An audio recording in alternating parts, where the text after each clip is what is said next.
This podcast is sponsored by nobody. Hey dudes, welcome to Splat from the Past, daily 80s themed horror sci-fi show where things can get totally radical. Now today, I will be welcoming the legendary, and I do mean legendary, Sam Firstenberg.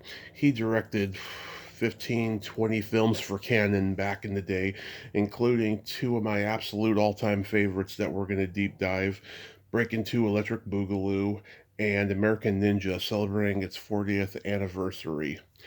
And these are his two personal favorites as well. And it's going to be a great conversation. I am so looking forward to this. And I've gotten to interview people from both of those movies, and it's going to be a great talk today. I mean, Canon is so legendary, and we have awesome people like Austin Trunick keeping the memory of Canon alive with his books. And Sam was definitely a part of it. He began, working behind the scenes in other areas, and then Menachem Golan, made him a director at Canon. And this is going to be a fantastic conversation. I can't tell you how much I am looking forward to this. So yeah, here is my interview with Sam Firstenberg.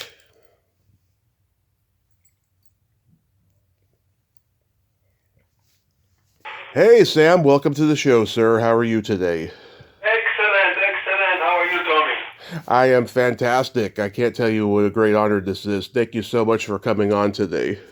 Okay, my pleasure. So, going back in time, do you remember the first movie that impacted you as a child? Yes, actually I do. The first movie that impacted me as a child was the movie Bambi. Oh yeah? The movie. I think I was like about 5 years old, and I remember my father took me to a theater.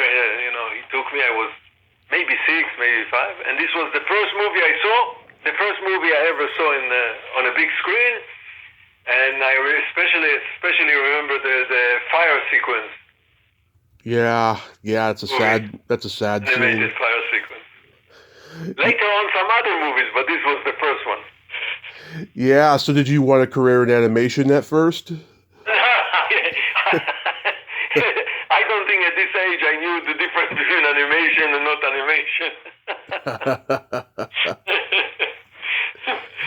Yeah, I heard you say in a previous interview that growing up in Jerusalem, there were many film genres that you got to explore. Like, what was your favorite film genre? The most favorite and the most popular was westerns. Oh, nice, westerns. Yeah, this was the 50s, and in Hollywood they produced a lot of westerns at the time, and that's what came to I guess, we saw movies as I was a youngster. I saw movies in matinees, like in the afternoon. Yeah. So I guess that these are the type of movies that they play in the afternoon. Maybe in the main theaters in the evening they showed other Hollywood movies, but this was the main ingredients of the cinema that I saw. But there were a lot of World War II movies also at the time. It was the 50s. It was after the war. That makes sense because even though martial arts movies are not westerns, they do have like a western element to them. So you were probably influenced by them that way. By all means, you're absolutely right. The martial art movies have the same structures of the westerns, of the old westerns. Absolutely. Right. Were there any particular directors that influenced you? Yeah, later on, when I was very young, I didn't understand anything about directors or anything like this. I didn't even know the director makes the movies. But later on, I really, among the westerns, the truth is, when I started to go to film school, I started to see the movies of Akira Kurosawa. Oh yeah. Japanese movies of Akira Kurosawa. And they have also Western structures. Most of them are influenced by, and those movies really influenced me, and I like them a lot. And the movies of let's say the movies of Hitchcock, Alfred Hitchcock, which had the element of suspense Right. and the structure. And I also liked very much the movies of David Lean, the huge vista of Dr. Zhivago, Lawrence of Arabia. Oh yeah. This kind of movies. And John Ford was the the main director of the westerns. Oh yeah. Of course, other movies like Grape of Wrath and other good movies. Oh yeah, one of the great directors. So you attended Loyola Marymount University. Was that the first time that you had been to the U.S.? Yeah, I was 21 years old. As you mentioned, I grew up in Jerusalem. Mm-hmm. And then I served in the military. The service is mandatory in Israel. Yeah. So I served in the military 3 years. So by the end of it, I was 21 years old. And then I decided I'm going to Hollywood to study film, to learn how to make movies. And I particularly like Hollywood-style movies because in other countries, let's say in Israel, there is also a lot of admiration to French cinema, Italian cinema, experimental cinema, Bergman, whatever, European cinema in general. But I liked Hollywood, so Hollywood movies, so I told myself, I'm going to Hollywood. So I came to Los Angeles, and actually at the beginning I attended a college which was called Columbia College. Oh yeah. Film.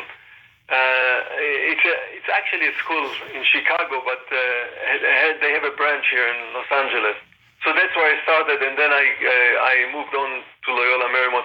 But yes, this was my encounter with the American culture, with the American society, and with American universities. Absolutely. Did you have any classmates in any of those places that we would know? Class bases? Classmates, people who went on to become directors. No, not from my class of Loyola Marymount.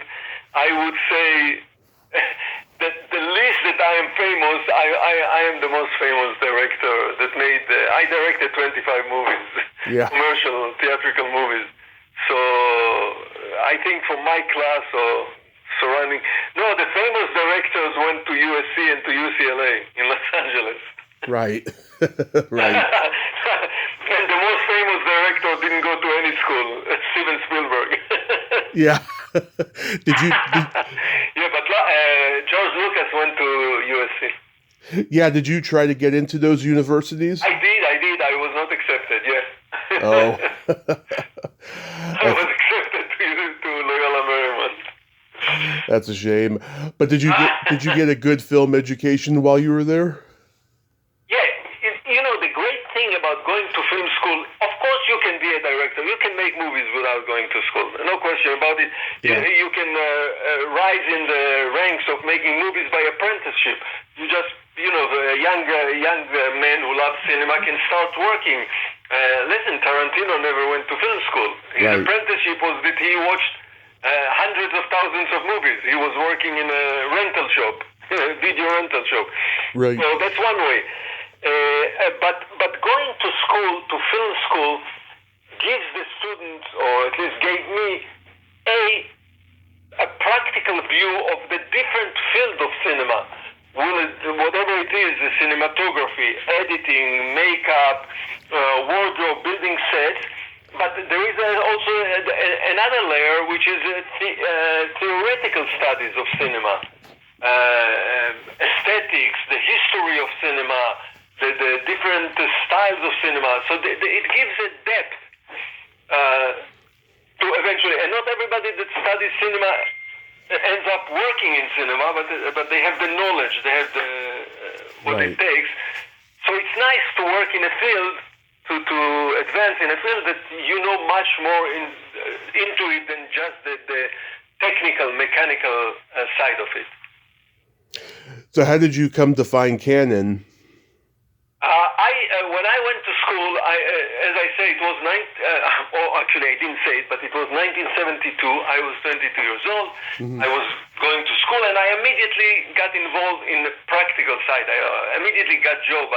My first job was as a cameraman in a television station, and any other job that I came along which had to do with cinema or television, I took.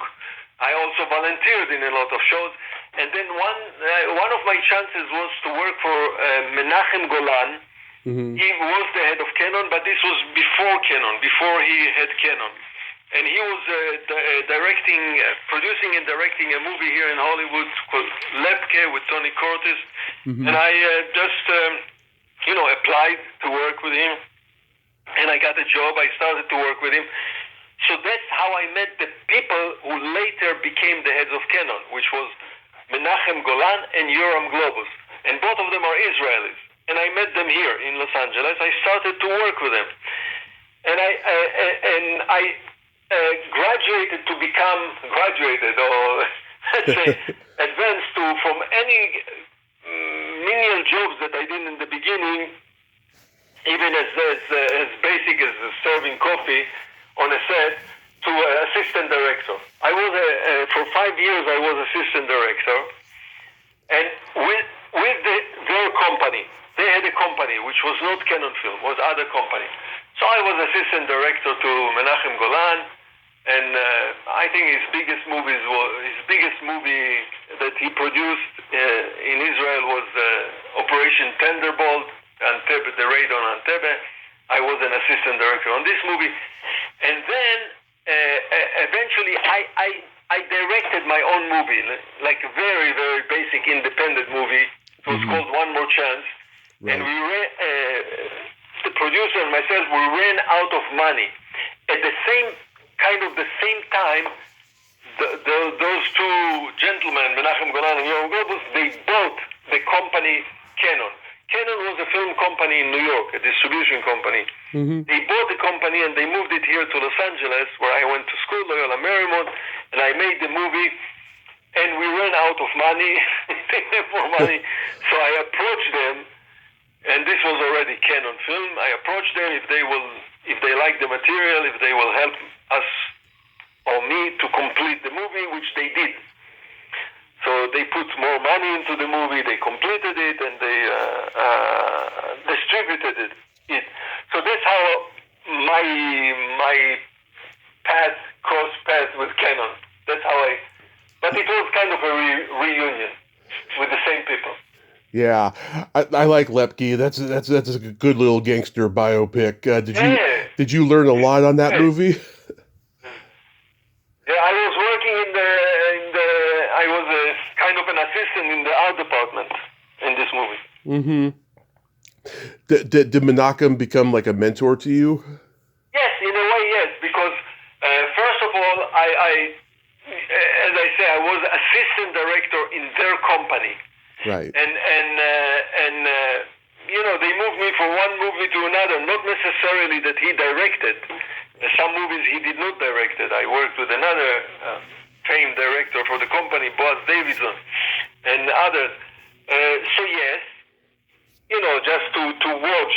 And I must mention when at the time, on Lepke on the set, the cinematographer was Andrew Davis, who later became a famous director also. Oh yeah, The Fugitive. But he was the cinematographer on Lepke, Andrew.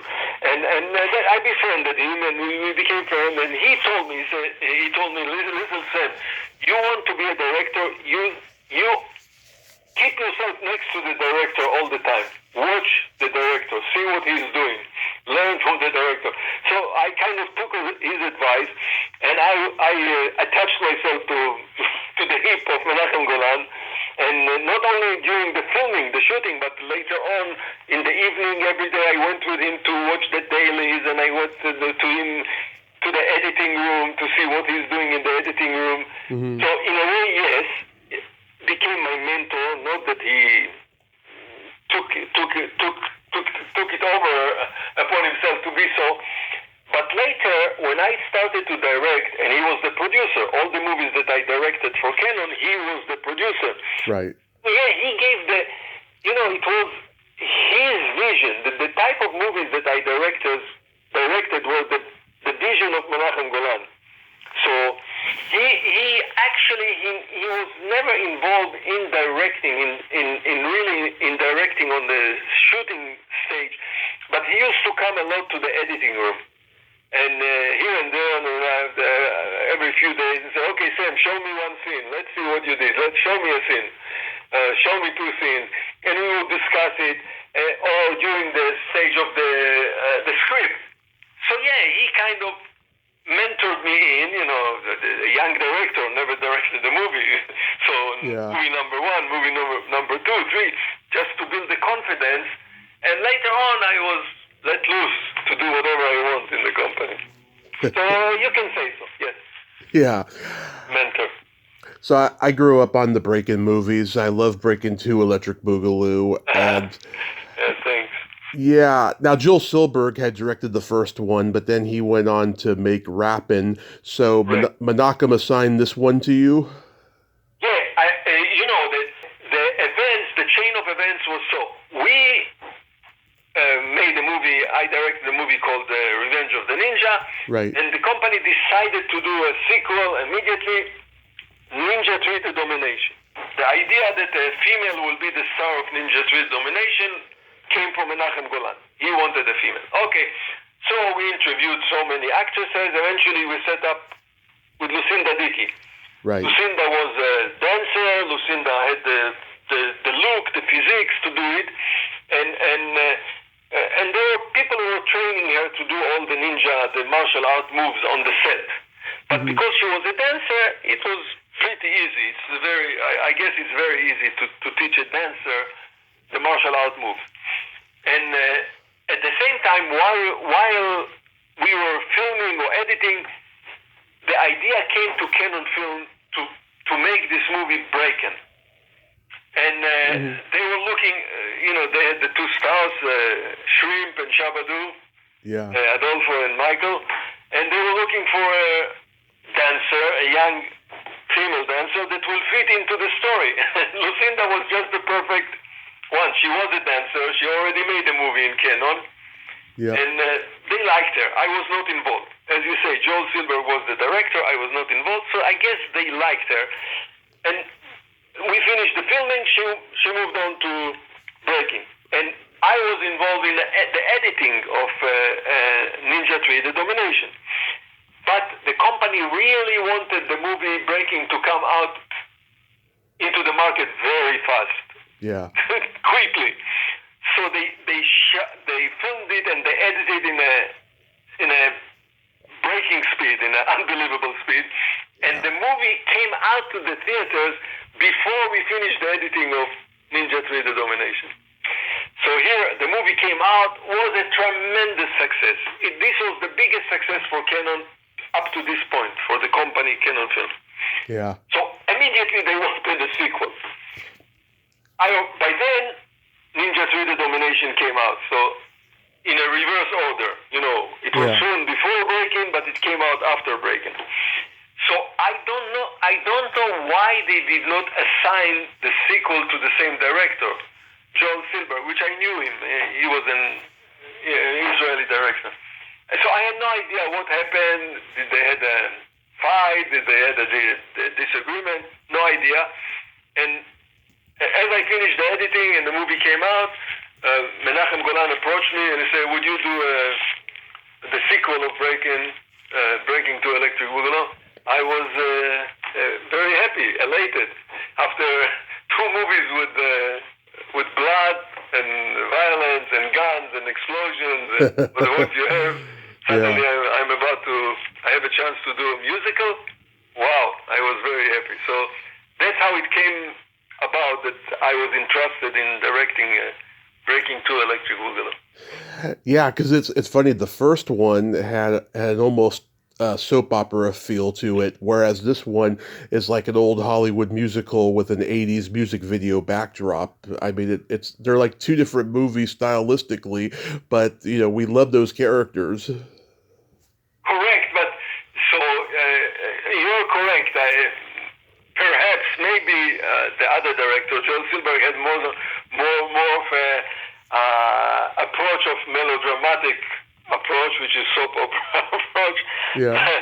But I was always fascinated by Hollywood musicals, as I told you, westerns, World War II movies. But then go on, King and I, Sound of Music. This was the movies that I always adored. So I really loved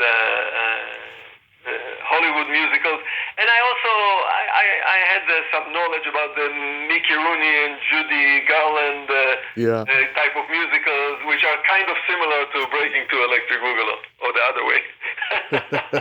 So yeah, I was influenced heavily by this, and that's the way we wanted it to be. Or at least that's the way I wanted it to be a classical musical dance movie, Fred Astaire, Gene Kelly type of a movie. Well, hopefully, like Dancing in the Rain. Hopefully, it's not the same level, but you know what I mean. This kind of movies, which I always adored. I always loved this big musical, spectacular dance movies or musicals. Definitely. So you can see the influence. Yes. Yeah, I mean, Fred Astaire had danced on the ceiling like Turbo does in the movie, and that scene is my favorite scene in the entire movie. I still get chills every time I see it. So let me tell you an episode that had to do with this scene. The scene was not in the original script. The script was written, and we went right away. They wanted the movie fast, the sequel, and you know that the sequel. It so happened that the sequel came out in the same year that the original movie. It's one of the only, or maybe the only incident in the history of Hollywood that a sequel comes out in the same year that the original movie. The Breakin was the beginning of the year, Breakin 2 was at the end of the year. But at some point, back to the dancing on the ceiling, at some point Menachem Golan calls me to his office in the middle of shooting. While we were shooting, at lunchtime, come to my office. And we were filming here in Los Angeles, and the offices are in Los Angeles as well. So, I said, why are they summoning me to the office in the middle of shooting day? The only reason might be that they are about to fire me, What else in the middle of the day? Anyway, I came to the office, and Menachem Golan, the head of the company, and it was lunchtime, so the music department was already there, and maybe the choreographer also. The head of the music was Ollie Brown. Bill Goodson was the choreographer. They were already saying, and Menachem goes on and says, "I have an idea. I want Boogaloo Shrimp. I want him to dance around the room in the ceiling, etc., etc." Yeah. And I knew that I already saw this scene somewhere. It was Fred Astaire in the movie Royal Wedding. So he goes on and says, "Can you do it?" Technically, I said, "Menachem, I will solve the problem. I will do it. I will solve the mechanical problem. No problem. Just, I understand what you want. Let's find a song." And since the music department was there, they already had a song. Electric Boogaloo, the soundtrack is mainly songs. There is no background music. But mostly everything is our songs. So they have a song for this particular added idea. Yeah. And I started to work with the art department, the special effect department, and you probably know that to do this trick, you need to build a set within a big drum, which is called the gimbal. That's how they did it in Fred Astaire, Royal Wedding. Right. And this gimbal existed already in Hollywood. They told me, the special effect department or the art department. So they rented it. They didn't have to build this huge drum, but they had to build the set, the room, where Shabadoo or Turbo and Ozone, where they live. They have to rebuild this set inside this huge drum, the gimbal. Right. And we just proceeded to do it. The choreographer came up with a choreography. Michael Shrimp, he was trained especially. We had to bring a special cameraman. It's usually done with an aerial cameraman, because at some point the camera is upside down Right. So the ceiling becomes the floor, Yeah. and the cameraman is attached to the ceiling, but now he's upside down at the top of the gimbal. So aerial, I learned that aerial cinematographers, they don't get confused with the changes of orientation. That's how it was done. Yeah. Yeah. But we added one trick to what Fred Astaire did in Royal Wedding. Yeah, it seems that this movie is about community more than anything. Mm-hmm. With the whole rec center, trying to save it, and just loyalty and friendship, it's a great positive message. Yeah, it's a fighting city hall. The neighborhood is fighting city hall, and along the way, different type of people are joining forces to save the neighborhood. In this case, they are saving the cultural center for the kids. But all forces, the dance. So the message of the movie, of course, the power of dance will unite everybody to the common goal to conquer the goal to overcome the obstacle. Yeah. Which they do, which is a standard Hollywood good feeling, happy ending type of a movie. Yeah, we also get into Kelly's background. We see that she comes from a privileged family, and it becomes kind of clear why she wants to be in showbiz so bad. She wants to earn something rather than have it handed to her. Correct. So that's another typical character in the cinema, in Hollywood cinema. Yeah. It comes up even in very serious movies, not only in this kind of movie. Yeah, I've talked to Lucinda. She's a doll, and I've talked to Shrimp. He's a great guy. He likes to talk a lot.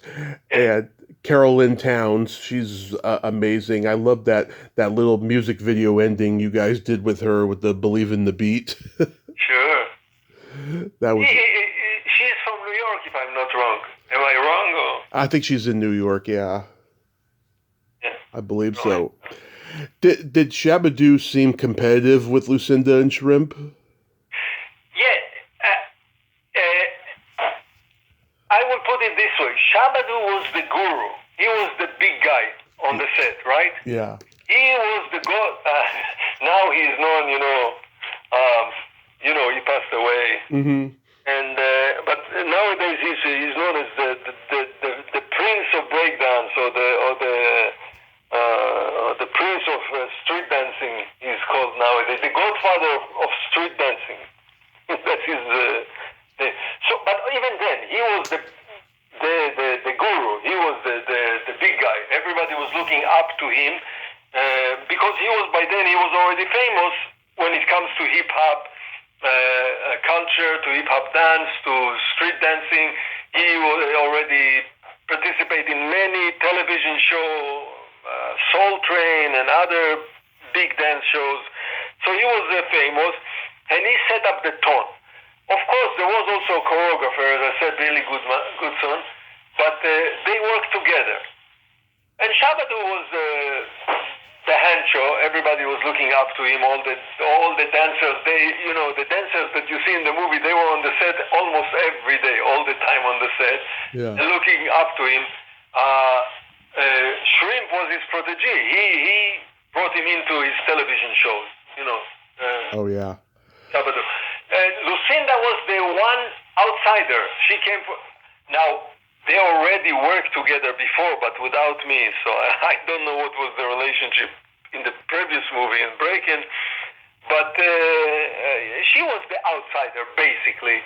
That they had to show her, and I'm not only in the movie, but also on the set. She was the outsider. So there was not a competitive relationship like who is better in breakdance. There was no question about it. He was the king, right? Yeah. Maybe who is more dominant in the story.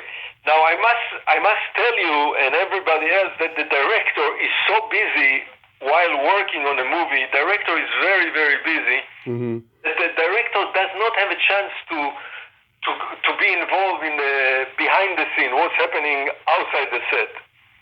You know, the actors are coming up to the set. They go back to sit in their mobile home, the caravan.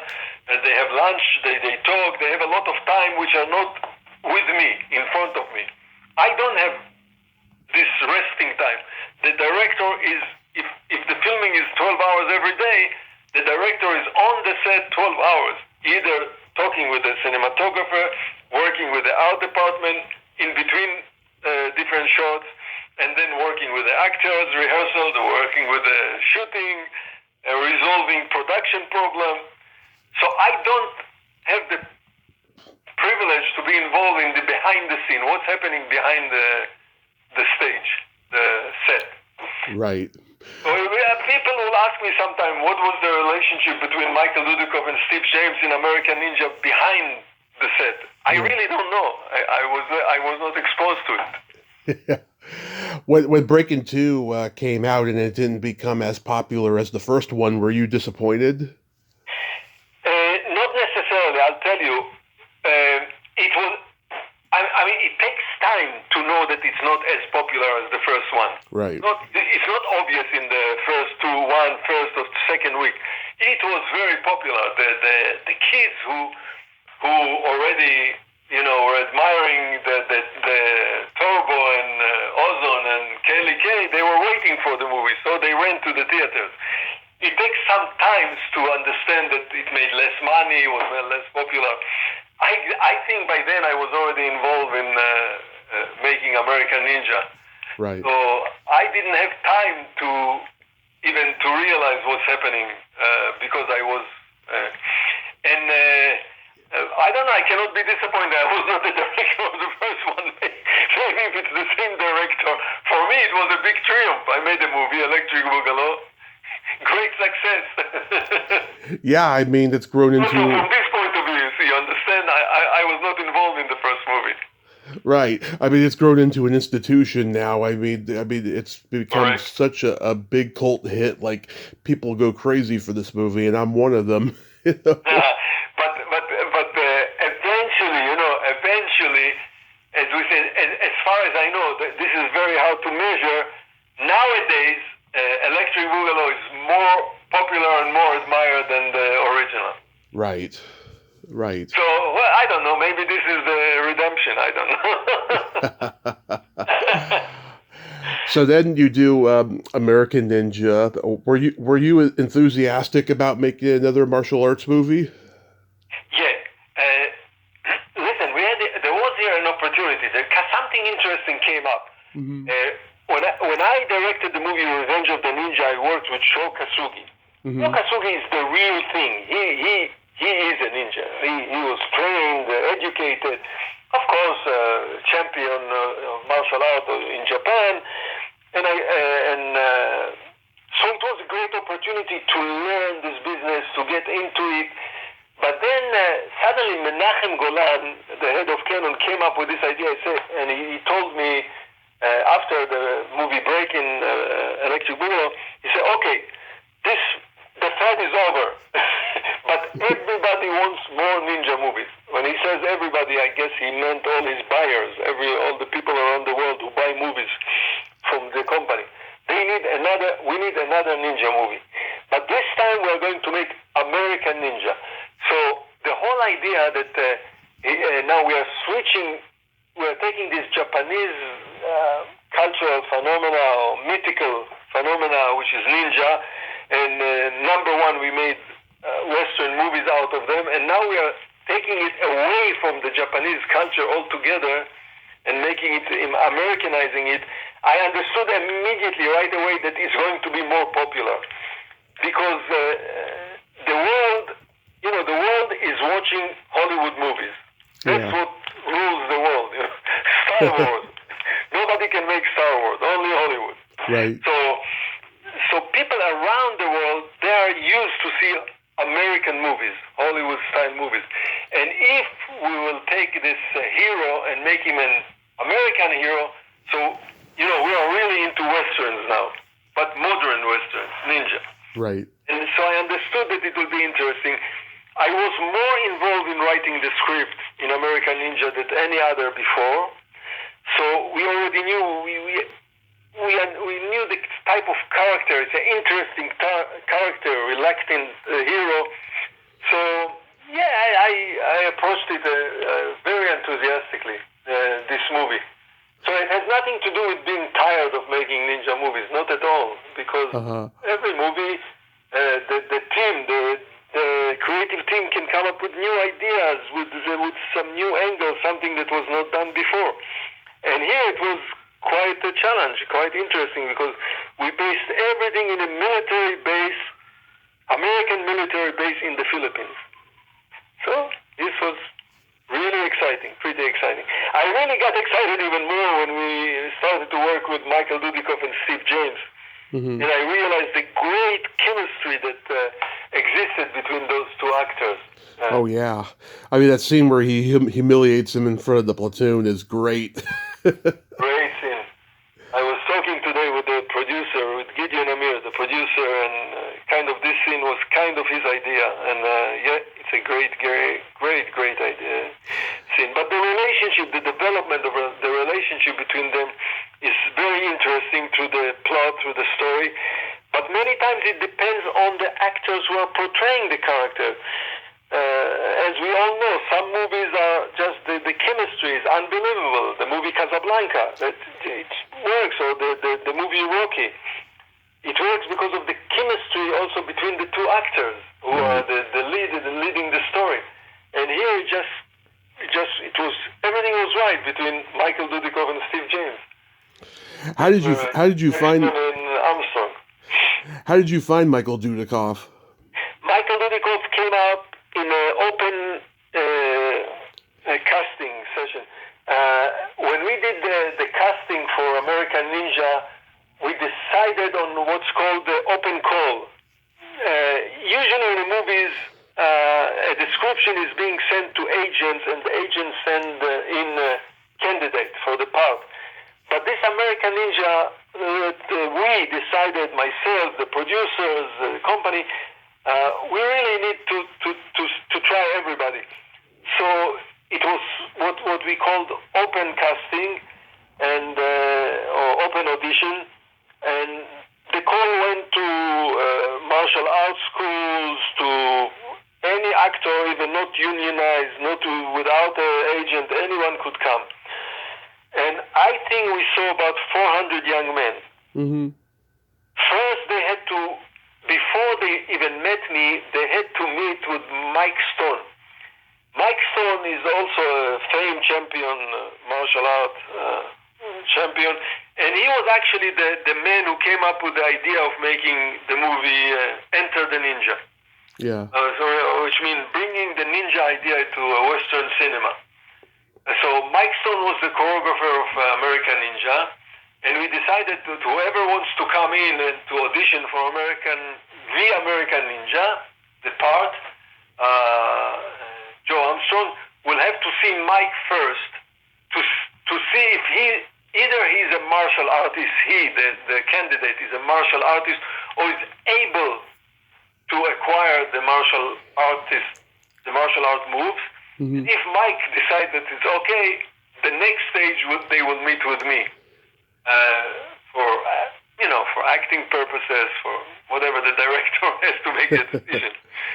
So among those who came, not everybody passed the test of Mike Stone, and we were not looking particularly for martial artists, not at all, but just the right character and somebody who will be believable. And among them were also Michael Dudikoff, one of them. Usually the process that is, we narrow it down, let's say from 400 we go down to 20 that we like the most. And we have a second call, and then we end up with the 5 candidates that we like the most likely. So there were 5 people at the end, and Michael was one of the 5. And we did few scenes with them on tape, recording it with the 5 different ladies who played. And I liked Michael Dudikoff the best, despite the fact that he was not a fully trained martial artist, but very athletic guy. And I believe he had the attitude, the correct attitude, the look, and the correct attitude.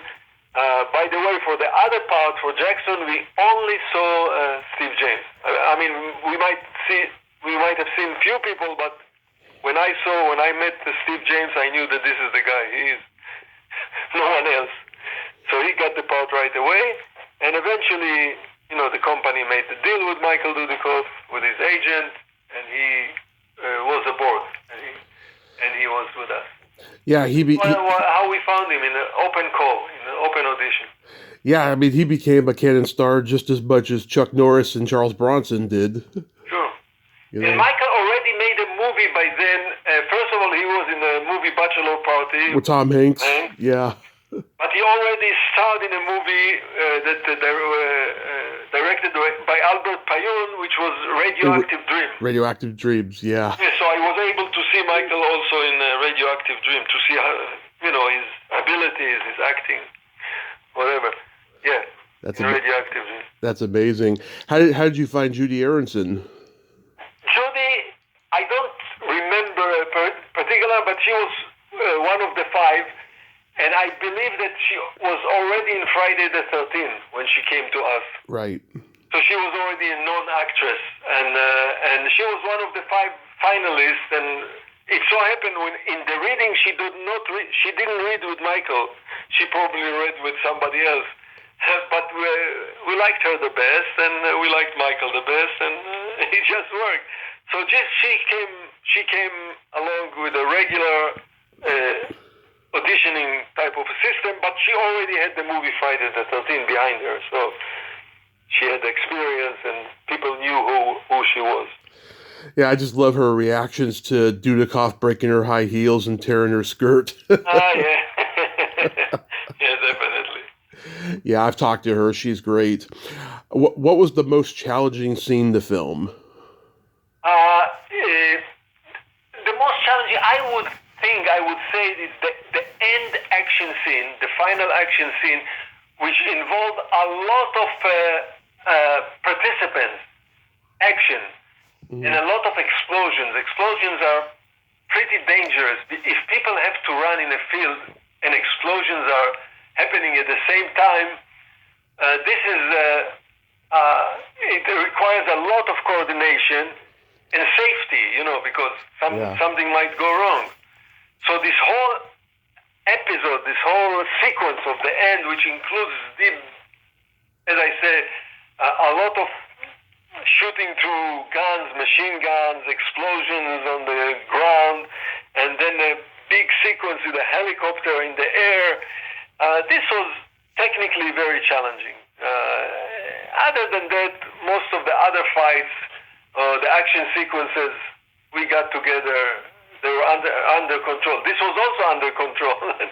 And it's interesting. Once I heard an interview with Steven Spielberg about Private Ryan, and they asked him same question. What was the most challenging? So he kind of had the same answer. He said the opening sequence on the beach, where you have many extras, actors, stunt people running within a field of explosions and machine guns and squibs and whatever. This is very challenging, technically. Was making the second. The rest was easy. Was making the second one good as well? The second one, which one? The second American Ninja, you mean? Yeah. Yeah, when we finished the movie, we did not expect. We finished this movie, shooting it in the Philippines, but the editing was done here in Hollywood, in the offices of the movie. So I came back from the Philippines, and I was working with the editor, Michael Duffy. We are editing the movie, and as we are editing the movie, we are kind of getting the feeling that this movie has something special in it. Now, you cannot predict, there is no way to predict success or non-success of a movie with the crowd, with the audiences, like we mentioned in Breakin 2 versus Breakin. But we kind of got the feeling that there is something special here. Michael is something special, the relationship, and we finished the editing, and then we were assigned, the three of us, Michael Dudikoff, Steve James, and myself, to direct, to make another movie, which became Night Hunter. It was called Night Hunter. It became Avenging Force in New Orleans. So they sent us to Louisiana, to New Orleans, and MGM took upon themselves to distribute American Ninja. So I guess there was a campaign. Nobody was involved in the advertisement or the distribution campaign. Neither myself nor Michael nor Steve, because all of us were in New Orleans already preparing, or maybe even starting the filming of Avenging Force. And then American Ninja came out all over the country in our accents. Can you imagine? Michael and Steve were not involved in any promotional campaign, nothing. Yeah. And then we start to get this feedback, or we start to hear that this movie is making it big. It's a big hit, not only in North America, but all over the world. And meantime, we are still filming. And now we are learning that it's really being exposed and people love it, and it has a big success. So, but we kept filming the Avenging Force. We came back to, again, the same procedure. We came back to Los Angeles for editing. By the time we are editing, now Michael Dudikoff and Steve James are stars now. Yeah. And Canon, they told me right away, we have to do American Ninja number 2. Everybody needs a number 2, a sequel. So while I was busy editing this movie, Avenging Force, I already worked with a writer writing a sequel, which was called American number 2. And the day, I'm telling you, the day we finished the mix of the music of Avenging Force, the next day I was already on an airplane on my way to South Africa to prepare the sequel, American number 2. Wow. It was no. Also, American Ninja 2 also have a big ending, kind of a big ending, but it's not as sophisticated and as complex. The action sequences, I don't think that they were as sophisticated, as complex in the original American Ninja. But it was a movie that has a lighter tone, and it was more fun, Yeah. less serious, more fun to it. So, and by then we all knew each other, Michael, myself, we had many of the same people, the same wardrobe lady, We had a new stunt coordinator. In the movie American Ninja, the fight choreography was done by Mike Stone, but the stuntman coordinator was Steve Lambert. Like, Mike Stone came with us to South Africa to choreograph the second American Ninja number 2, but we had a different stuntman, BJ Davis. But most of the basic crew were the same people, so we all knew each other. So it was probably easier to put it together because the machine was already oiled. I noticed you directed episodes of Sweating Bullets, a.k.a. Tropical Heat. How was that experience? Oh, that was fantastic. Television is completely different from movies. Right. Especially for the director. I didn't know. I knew about it from what I heard, but I was never involved in television. So now we are. It was done in Israel, but the story takes place like in a tropical island.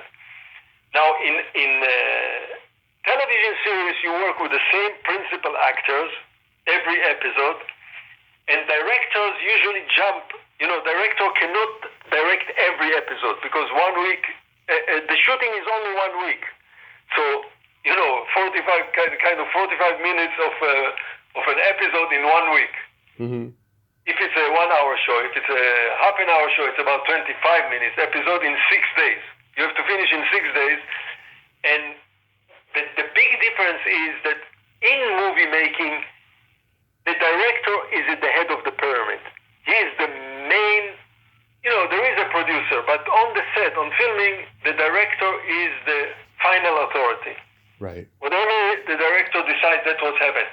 In television, it's not so. Usually the writer-producer is the man on the top, and he or she is on the set. And some big television show also have what's called showrunner. We didn't have Tropical Hits, but there was a producer, a writer on the set, and the main job of the director, the biggest job of the director, the biggest challenge is to finish the entire episode in 6 days. Right. Actually, you would say 5 3/4 of days to make sure. So many times the directors in episodal TV are referred to as the traffic cops. Yeah. Their job is to make sure that everything moves smooth and the movie will be in ready and finished within 1 week of shooting and 1 week of editing. So it's a different challenge. We had a great fun because the main star Rob was a fantastic guy, good friends. Caroline Dunn. It was the show has a humorous tone. It's not a serious. It is a detective show, but with a comedy. So on the set, and it was nice. We were shooting in Eilat in Israel, which has a tropical feeling. So we are on the beach most of the time, and we are having good time. But the work is very demanding. Every week, every second week, the director has to produce an episode, and it's his responsibility that it will all be there for the network. And in television, there are many changes. Even during the shooting, changes will come in. Yeah. This one scene, and you're ready next day to another scene, suddenly new pages, because you have also the network is involved. The executives of the network are sending comments on the scripts and so on. So it has to be very flexible. So what do you got going on these days? Nowadays, listen, I'm not directing anymore. I retired, and mainly I devote a lot of time to the cultivating and preservation of the legacy of the movies that I did. Yeah. But let me expand a little bit and explain that it's not only the movies that I directed, because the type of movies I directed, they are known today as they have a title, this group of movies, and they are called the independent low-budget genre movies of the 80s. Right. And there were other directors who dealt with the same type of movies. Joe Zito, Albert Payun, we mentioned before, Sheldon Lettich with the movies he did with Van Damme, Steve Carver, in the field, Toby Hooper, more in the science fiction and horror. And those movies which were based, the financing for this movie came from the rental of the VHS at the time, the cassette, the home video cassette rental. This was the source of money for this group of movies that we are mentioning now. It was the 90s through the 1980s and the beginning of the 1990s. Right. And at the time, studios, the big 5, 7, 6, 7 studios did not pay attention to this genre, to this type of movies, which was Van Damme, Schwarzenegger, Stallone, Dudikoff, this group of stars on this kind of movies. Some others, not only, some others. And eventually the studios took over and they started to produce the same type of movies with big budget. True Lies, Predator, made them much bigger. Oh, yeah. So this was the end of this era, the middle of the 1990s. But there is this group of movies, and what to typify them a lot is that all the action was done really physically. There was no use of optical effects like nowadays in action movies. Optical computer generated effect. We didn't have any of those. Everything that we did, this group of directors, including myself, everything that you see on the screen was physically performed. No tricks, no gimmicks, definitely not. Here and there, yes, we need to, but no electronic trickery. So, and I'm involved in preserving, keeping the legacy. I'm doing a lot of interviews, like I'm doing right now with you, podcasts, interview. There are a lot of screenings. Surprise! Last year we had the 40th anniversary screening of Breakin to Electric Boogaloo in the New Beverly Cinema that belongs to Tarantino. Right. It was 40 years anniversary. It was screened from a real film print, not digital screening. And there was another one following in the American Cinematheque, also Breakin to Electric Boogaloo, also from a print, and I was invited to Germany to a screening of the two American Ninja number 1 and number 2. Yeah. Full house with a beautiful big screening. I'm invited to film festivals. Sometimes they have they have the nostalgia corner in film festivals. So they would show either and Ninja 3: The Domination became a cult movie through the years. Oh yeah. So it has its own corner, its own corner in the history of movies, or at least within the cult cinema. And there are still followers of Breakin to Electric Boogaloo, but of course the big one is the American Ninja, which is still extremely popular. This year is the American Ninja is 40 years old. 40th anniversary, yeah. Anniversary, and the fans have declared a few years ago that August 30 is the birthday of American Ninja. So every year they celebrate. In August 30 they celebrate. The fans are celebrating the birth of American Ninja, and so that's sometimes it's books. There was one book which was written about the movies that I directed. It's called Stories from the Trenches, movies of Sam Firstenberg. But I'm interviewed to other books or about the subject, either about action movies, about the action movies of the 80s. So all in all, what I'm doing basically, beside other type of hobbies that had nothing to do with movies. And we got the wonderful Austin Trunick writing books about canon, which is wonderful. Sure. Yeah. So I'm in contact with him all the time about canon. If he has a question, there is a segment in the book, interview with me. I helped him to arrange interview with Boaz Davidson, so I'm also helping him on the canon legacy of canon. Correct. That is so awesome. Sam, thank you so much for coming on today. This has been fantastic. Absolutely. Thank you for having me. It was joy. I hope everybody enjoyed our talk. You have yourself a great day and be safe out there, sir. Okay. Bye. Bye-bye. Well, there you have it. Sam Firstenberg. Ain't he a cool dude? Oh my God. I mean, film history there. Film history. The exploitation movies of canon and just, that last run of old Hollywood in general is just, it's fantastic to listen to all the time. I just love hearing, stories about that time. And, it's what I do here on this podcast. I just love hearing about old Hollywood history. There's old Hollywood history and there's old Hollywood history. And I just adore it. Well, until next time, this is Tommy Throwback Kovac saying there's no shame in living in the past because the present sucks. Later, dudes. Electric Boogaloo.